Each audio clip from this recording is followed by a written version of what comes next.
আমাদের ছোট নদী চলে বাঁকে বাঁকে, বৈশাখ মাসে তার হাঁটু জল থাকে। যদিও ইতিমধ্যে হাঁটু জল নাই, পুরো চর বেশি গিয়েছে। বলছিলাম যৌবন হারানো সেই সুরমা নদীর কথা।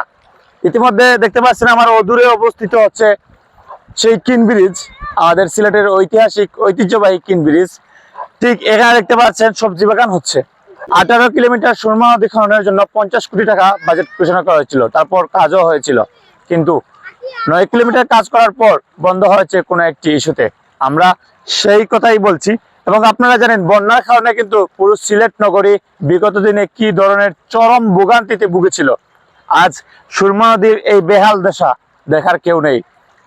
এজন্য দেখেও না দেখার বান করছেন বিশেষ করে সিলেটের দায়িত্বে যারা রয়েছেন, সুরমা নদীর বিশেষ করে এই পানি মন্ত্রণালয়ের দায়িত্বে যারা রয়েছেন, পানি উন্নয়ন বোর্ড এসব কি চোখে দেখে না?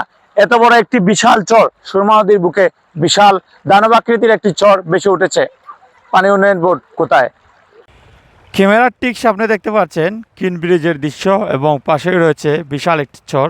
চরের মধ্যে চাষ করা হচ্ছে সবজি নানান ধরনের।